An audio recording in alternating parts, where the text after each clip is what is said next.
ரட்சகனை கிறிஸ்துவின் நாமத்தில் இந்த நல்ல காலை வேளையில் விசேஷமாக இந்த 2 நாட்களில் 3வது நாள், இந்த 2 நாட்கள் முதல் வெள்ளியில உங்களுக்காக என்னுடைய அன்பின் வாழ்த்துக்களையும் ஆசீர்வாதத்தையும் தெரிவித்துக்கிறேன்.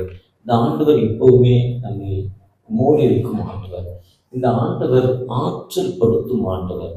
இந்த comfort my people says the lord. ஆண்டவர் சொல்கிறார், என் ஜனத்தை ஆற்றுங்கள் தேற்றுங்கள் என்று என் ஜனத்தை சொல்கிறார்.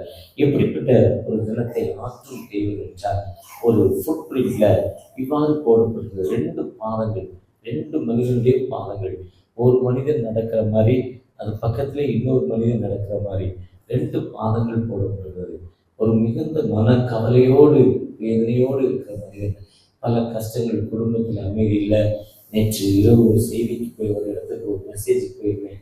மெசேஜுக்கு போயிருக்கும் அவங்களுக்கு ஒரு தம்பி முடிஞ்சதோடு சொன்னார், ஐயா திருமணம் ரொம்ப சிறப்பாக நடத்துகிறான். பிரியாணி கல்யாணம்லாம் முடிஞ்சு மெசேஜ்லாம் முடிஞ்ச பிறகு தான் சட்டியை அடுப்பில் வச்சாங்க சிக்கன் பிரியாணி போடுறதுக்கு. ஒரு மறக்க முடியாத ஒரு கல்யாணம், 5 பேர் போயிட்டாங்க. நான் தான் அந்த மேரேஜில் ஒரு மெசேஜ் நீங்கள் தான் வரணுன்ட்டார். ஒரு சத்திரத்தில் இருக்குது. ஆனால் இன்றைக்கி அவன் சொல்கிறப்போ, என் மனைவி, என் மகனுடைய மனைவி, என்னுடைய மருமகள் அவனோடு இல்லை, எங்கே இருக்கானே தெரியல. அவன் அம்மா ஏற்கனவே இல்லை, அந்த அம்மா இறந்துட்டாங்க, அவங்க அப்பா மட்டும் இருக்கிறாரு. அவர் கேட்டாலும் சொல்ல மாட்டுறாரு. கிட்டத்தட்ட மேரேஜ் முடிஞ்சு 2 வருஷம் ஆச்சு. 1.5 வருஷமாக என் மகனோடு என் மருமகள் இல்லை. ஒரு மன கவலையோடு துயரத்தோடு அவன் சொல்கிறான், தகப்பன் எனக்காக ஜெபம் பண்ணுங்க, எனக்கு இவ்வளோ கஷ்டத்தில் இருக்கிறேன்னு. அந்த சகோதரர் எனக்கு இருக்கிற ஒரு பழக்கமுள்ள ஒரு சகோதரர்.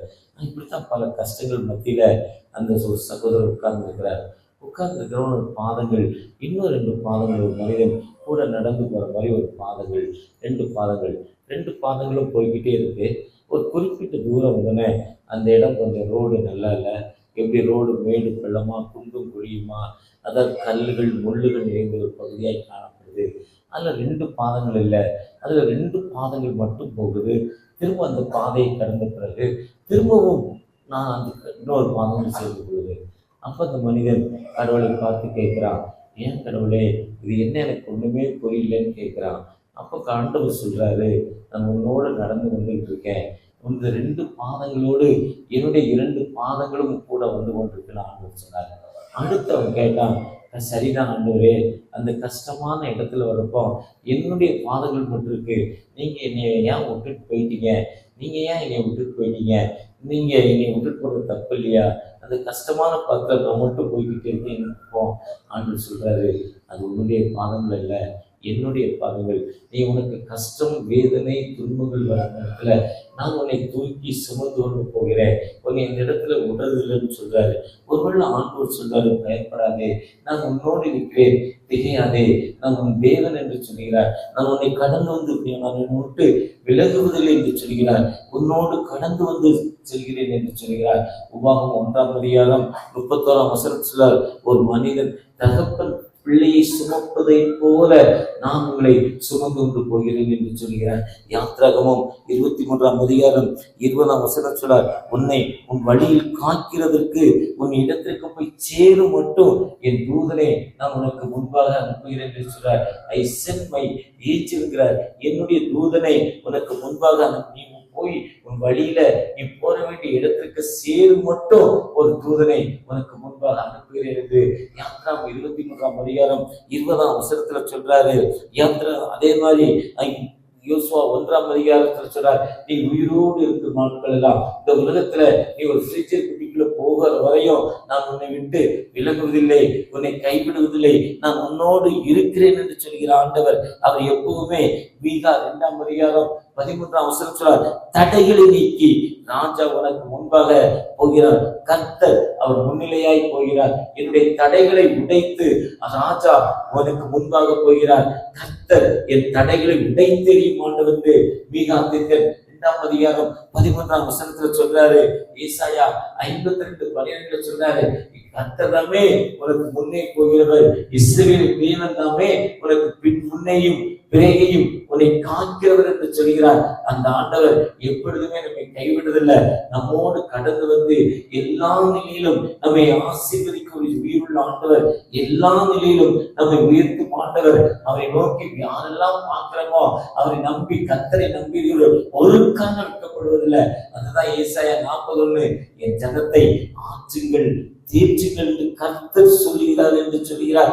சீயோன் சுவிசேஷியே நீ உயர்ந்த இடத்திலேயே, எருசலேமின் சுவிசேஷியே நீ சுரத்த சத்தமிட்டு கூப்பிடு, பயப்படாமல் சத்தமிட்டு யூதா பட்டணத்தை நோக்கி, இதோ உங்கள் தேவன், உங்கள் தேவன் உங்கள் பக்கத்தில் இருக்கிறார் என்று சொல்கிறார். அந்த ஏசாயா 40 திரும்ப திரும்ப வாசிக்கிறப்போ ஆண்டவர் சொல்றார், பராக்கிரமசாலியாக வருவார். 10ஆம் வசனம் சொல்றார், அவர் வந்து ஸ்ட்ரென்த் லார்டர், அவரை விட பெரிய பராக்கிரமசாலி யாருமே இல்லை அவர் சொல்றாரு. அதே மாதிரி அந்த கடைசி 40-31 வரப்போ, கர்த்தருக்கு காத்திருக்கிறவர்கள் புது பலன் அடைந்து கழுகை போல செட்டைகளை அடைந்து பறந்து செல்வார்கள் என்று சொல்கிறார். ஏசாயா 40 யாருக்கு நம்ம காத்திருக்கிறோம்? ஆண்டவருக்காக காத்திருந்து இந்த 47 நாட்கள், இந்த 2 நாட்கள்ல 47 நாட்கள், 47 நாட்கள் 7 நாட்கள், வாரத்தின் முதல் நாளை கழித்து 40 நாட்கள் என்று 40 நாட்களும் மோசே ஆண்டவருக்காக இரவும் பகலும் யாத்ரா 24ஆம் அதிகாரம் கடைசி வசனத்துல ஜியோன் மலையில காத்திருந்ததுல ஒரு பெரிய லீடரா மாறிட்டார். இயேசு கிறிஸ்து 40 நாட்கள் பாஸ்டிங் இருந்து தன் ஊழியத்தை ஆரம்பித்ததால ஒரு பெரிய இயேசு கிறிஸ்துக்கு ஈக்குவல் இந்த உலகத்தில் அவர் தான் தேவனுடைய குமாரன், சன் ஆஃப் லார்ட், ஆண்டுடைய குமாரன் என்று சொல்லப்பட்டார். 40 நாட்கள் பாஸ்டிங் இருந்து தன் வேலையை ஆரம்பித்ததால அதே மாதிரி நாம் 40 நாட்கள் இந்த பாஸ்டிங்கோடு உற்சாகத்தோடு ஆண்டவரை நோக்கி பரப்பும் ஆண்டவர், நம்மளை உயர்த்தும் ஆண்டவர், நமக்கு வாழ்வு கொடுக்கும் ஆண்டவர். அவர் ஒரு காலம் நம்மை கைவிட மாட்டார். ஒருவேளை நீங்க இந்த 3 நாட்கள் கடந்து வந்திருக்கிறோம், இன்னும் 44 நாட்கள் இருக்கு. 44 நாட்கள்ல ஆண்டவர் எப்படி நமக்கு ஒரு பலனை தருவாரா? நிச்சயமாக வெயிட்டிங்கிறதால் ஆண்டவருக்கு காத்திருக்கிறப்போ அந்த தேவன் உங்கள் முன்னே போகிறவர்.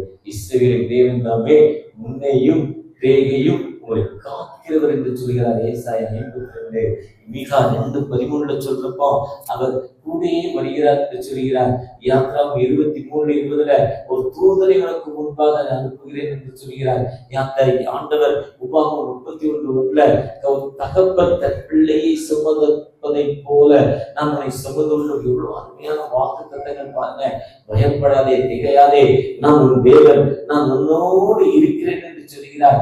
ஆதியாகமம் 15ஆம் அதிகாரத்தில் சொல்றப்போ நீ நான் உனக்கு மகா பலனும் மகா கிரீடமும் என்று சொல்கிறார். பயப்படாது என்று சொல்லி நான் தான் உனக்கு ஹெவி ஸ்ட்ரென்த், உனக்கு ஷீல்டுன்னு சொல்ற ஆண்டவர். அந்த ஆண்டவர் எப்பொழுதுமே நம்மோடு கடந்து வந்து நமக்கு எல்லா நிலையிலும் உயர்த்த மாட்டார். இந்த டெக்ஸ்ட் ராத்திரி எழுதிட்டு இருக்கப்போ எனக்கு திடீர்னு ஒரு ஞாபகம் வந்தது. எங்களுடைய அப்பா ஸ்ரீலங்கா போய் ரிட்டர்ன் 1947-50 ரிட்டர்ன் ஆனவர். இங்கே வந்தால் தேவையான வசதி இல்லை. எங்கள் அப்பா கூட பிறந்த 3 சகோதரரும் ஸ்ரீலங்காலே இருக்கிறாங்க. இங்கே 2 பேர், சொந்த இடம், சின்ன வீடு, ஓலை வீடாம். அந்த வீடு ஃபயர் ஆகிட்டான், தீப்பிடிச்சு எரிஞ்சிட்டான். எங்கள் அம்மாவும் அங்கே ஜெய்சிங்கன்னு சொன்னாங்க. அது நினைக்கிறேன் 2 பேரும் சேர்ந்து சொன்னாங்களா இல்லை அண்ணன் மட்டும் சொன்னாரா எனக்கு தெரியல. எனக்கு சொல்லி ரொம்ப நாள் ஆச்சு. வீடு தீப்பிடிச்சிருச்சு, வீடு இல்லை. அப்போ எங்கள் தாத்தா அம்மாவுடைய அப்பா அவருடைய பனைமரத்தை வெட்டியாந்து, அவர் தோட்டத்தில் இருக்க பனைமரத்தை வெட்டியாந்து வீடு கட்டணும். அண்ணனுக்கும் தம்பிக்கும் எரிஞ்சு போச்சு. அண்ணனுக்கு மேல் பக்கம், தம்பிக்கு கீழ்ப்பக்கம். கீழ்ப்பக்கம் அண்ணன் மேல் பக்கம் கட்டாமல் கீழ்ப்பக்கம் கட்டக்கூடாது, உலகம் வரம்பா. அண்ணன் கட்டாமல் தம்பி கட்டக்கூடாது. இப்படி ஒரு சட்டத்திட்டங்கள், உலக சட்டத்திட்டங்கள். அப்போது எங்களுடைய தாத்தா, அதாவது எங்கள் அப்பாவுடைய தாய் மாமா, அவங்க அம்மாவுடைய தம்பி, தாய் மாமா தான் அப்பா தாத்தா.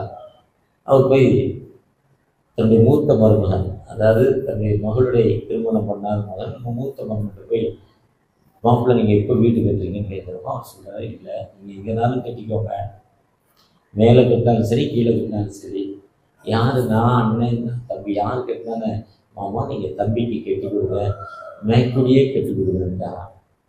அந்த வீடு கட்டினாங்க. கட்டி சீமை ஊடு போட்டாங்க. கட்டி அந்த வீடு ஹவுஸ் வாங்கி உள்ளே போகிறாங்க.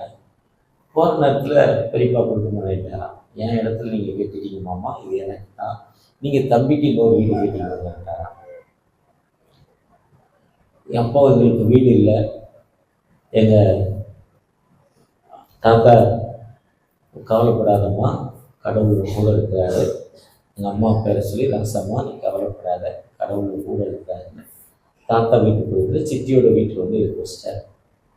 நான் அந்த வீட்டில் தான் பிறந்தேன். அதான் எங்கள் அப்பா என்னுடைய மகன் ஆசிரியப்பா ப்ளஸ் பண்ணிருப்பான், உங்கள் அப்பா பிறகுறப்போ சொந்த வீடு இல்லைடா, ஓசி வீடு, வாடகை வீடு கூட இல்லை, ஓசி வீடு ஓட்டு வீடுன்னு சொல்லி ப்ளஸ் பண்ணி நீ கோபுரம் இல்லை வாழ்வுன்னு அவனை ப்ளஸ் பண்ணார். 6 மாதத்தில் ஆயிடுச்சு. அவர் இறக்குறது அவனை பிறந்து ஒரு 6-7 மாதங்களில் இறந்துச்சாங்க. அவன் மார்ச் 12 அவன் டேட் ஆஃப் பர்த்து. எங்கள் அப்பா ஜூன் 29 இறந்தாங்க எங்கள் ஐயா. அப்போ இந்த கேப்பில் ஒரு நாள் இறக்கிறதுக்கு முதல் நாள் திங்கக்கிழமை இறக்குறாங்க, சண்டே அவனை இப்படி ஒரு ப்ளஸ் பண்ணுறாங்க. ஆனால் எங்கள் அம்மா ஆண்டோடைய சன்னிதானத்தில் அம்மாவும் அப்பாவும் ஜெபித்ததில் கடைசி நேரங்களில் எங்களுடைய அப்பா கொஞ்சம் கஷ்டம், யூஏ வந்து அடிக்கடி போய்கிட்டே இருக்கும், எழுந்து போக முடியாது, இருக்கிற இடத்துல ஒரு புதுவையில் தான் பிடிப்பாங்க. இன்றைக்கி மாதிரி அட்வான்ஸ் டெக்னாலஜி இல்லை, அன்னைக்கு அவங்க இருக்கிற காலங்களில் ஒரு ஆனால் எழுந்து போக முடியாத கட்டில் உட்காந்து பல மணி நேரம் தலையை கீழே போட்டு தன் பிள்ளைகளுக்காக ஒரு ஜெபிக்கிற தலைவர், தன் பிள்ளைகளுக்காக முழங்காலே நின்று ஜெபித்து தாய். அந்த ஜெபத்தை கேட்டு ஆண்டவர் என் ஜனத்தை ஆற்றுங்கள், தேற்றுங்கள், எருசலேமுடன் பட்சமாய் பேசுங்கள் என்று சொல்கிறார் ஆண்டவர். அந்த போர் முடிந்தது என்று சொல்கிறது. The war is finished என்று சொல்லும். உன்னுடைய கஷ்டங்கள் உன் போர் முடிந்தது என்று சொல்கிறார். மலையின் மேல் இருக்கும் சுவிசேஷியை நீ பயப்படாதே, நீ மலையின் மேல் இருக்கிற கர்த்தர் உன்னை உயர்த்துவார் என்று சொல்லும் ஆண்டவர். நம்மோடு கடந்து வந்த ஆண்டவர், அந்த ஆண்டவர் நம் ஜனத்தை ஆற்றும் தேற்றும் ஆண்டவர், நம் ஜனத்தை ஒருபோதும் நம்மை கைவிடாத ஆண்டவர், அந்த ஆண்டவர் நம்மோடு கடந்து வந்தார். இந்த கால வேளையில தகப்பனை என்ன நீங்க ஆற்றுவீங்களா? அதுதான் இன்னைக்கு கொடுக்கப்பட்ட தலைப்பு வந்து ஆற்றுப்படுத்தும் ஆற்றல், ஆறுதல் படுத்தும் ஆண்டவர் சொல்லி கம்பர்ட் மை பீப்பிள். நம்ம ஆண்டவர் நம்மை ஆறுதல் படுத்தும் ஆண்டவர். அந்த ஆண்டவர் ஒரு காலம் கைவிடவில்லை. கடந்த நாட்களில் என்எம்எஸ் ஃபீல்டில் national missionary society of India NMS field west பெங்காலில் சிலிகுடிக்கு மேலே டேக்லிங், சிலிகுடிக்கு மேலே டார்ஜிலிங், வேர்ல்டில் ஹையஸ்ட் டூரிஸ்ட் சென்டர் டார்ஜிலிங். உலகத்தோட அனைத்து டார்ஜிலிங்களை பார்க்கலாம். கொடைக்கானல், ஊட்டி, இதை விட குழு மணாலி, இதை விட டார்ஜிலிங் தான் ஹையஸ்ட் டூரிஸ்ட் சென்டர், ரொம்ப ஹைஃபையான டூரிஸ்ட் சென்டர்.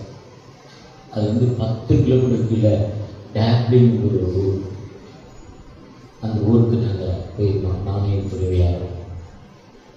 ரோடு இல்லை, ஆஃப் ரோடுனா போடப்படாத ரோடு, பப்ளிக் டிரான்ஸ்போர்ட் கிடையாது, பஸ்ஸு.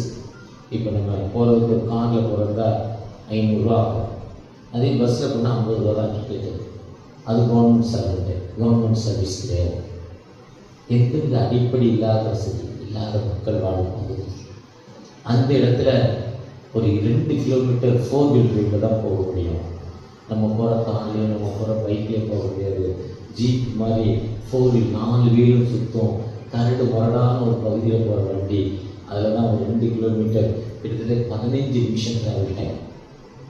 அதை விட்டுட்டு அதுவும் போகாத ஒரு 2 கிலோமீட்டர் நடந்தோம், கிட்டத்தட்ட 40 நிமிஷம் நடந்தோம். 2 கிலோமீட்டர் 50 சென்டில் ஒரு சின்ன 25 பிள்ளைகள் படிக்குது. 25 பிள்ளைகள் படிக்கிற ஒரு ஏழை பள்ளிக்கூடம். நல்ல அழகாக இருக்க பிள்ளைங்க, குளிர் பிரதேசம், நல்ல யூனிஃபார்ம் போட்டு அந்த இடத்தை பற்றி அந்த பிள்ளைகளை பற்றி சொல்கிறப்போ அதில் ஒரு 7 பிள்ளைகளுக்கு ஒரே தாய். அந்த ஸ்கூலில் ஆயா வேலை பார்த்து, ஆயா வேலை பெருக்கிற வேலை, உதவி செய்கிற வேலை, ஆஃபீஸ் ஒர்க்கர்ஸ் 110 அதுக்கு மேலே டீச்சர்ஸ் 3 பிரிவாக ஸ்கூலில் ஒர்க்கர்ஸ் பிரிப்பாங்க. 3 பேருக்கும் பெரிய ஏற்றத்தாழ்வு ஸ்கூலில் இருக்குது. எல்லா மனுஷனுமே ஒருத்தரும் நினைக்கிறது இல்லை.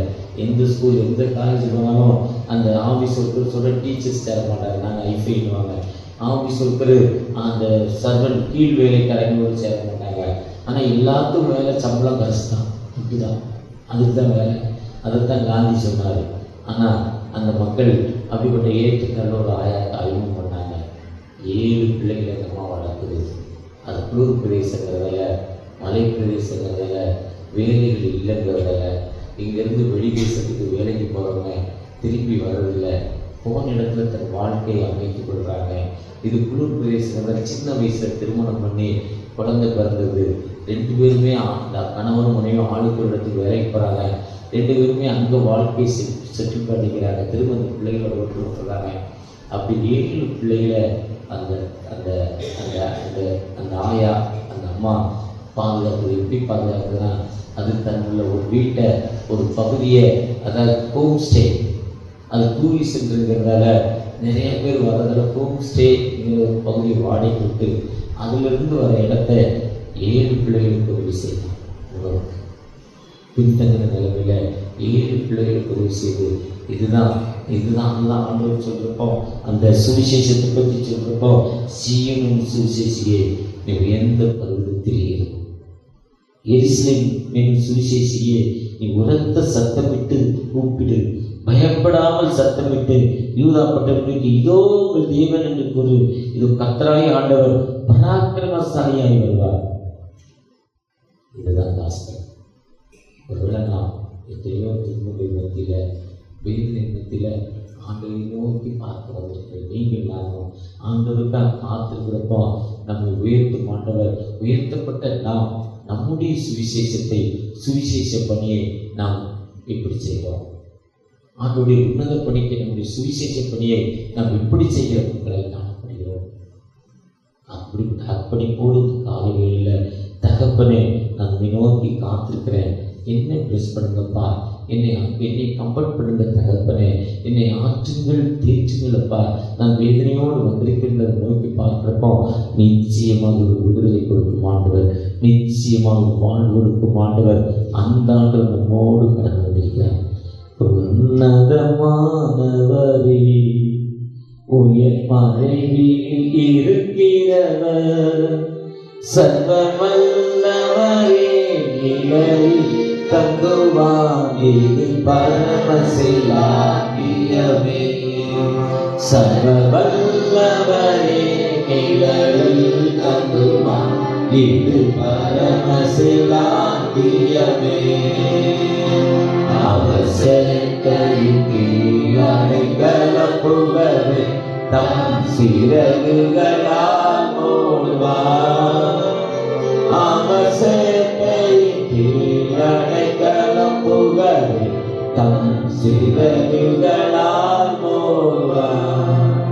ஆண்டவரே, உம்மை நோக்கி பார்க்கிறோம். உங்களுடைய கிருபைக்காக காத்திருக்கிறோம். எங்களை பிளஸ் பண்ணுங்க, எங்களை ஆற்றுங்க, தேற்றுங்க. என் பிரச்சனைகளாக உங்களை சொல்லிட்டப்பா. நேற்று வாசிக்க கேட்ட பகுதி மத்தேயு 6:8. உன்னுடைய தேவைகள் எனக்கு தெரியும், இருந்தால் உன் அறையை பூட்டி ஜெபி, நான் உனக்கு விடுதலை தருவேன் என்று சொல்லி தகப்பனா. ஆஸ்ட்ரஸை சாப்பிடுங்கள் என்று தகப்பனேன். நான் உங்களை நோக்கி சொல்கிறேன்ப்பா, கேட்டு எனக்கு விடுதலை கொடுங்க. நமக்கு காத்திருக்கிற எனக்கு பிளஸ் பண்ணுங்க, வழிநடத்துங்க.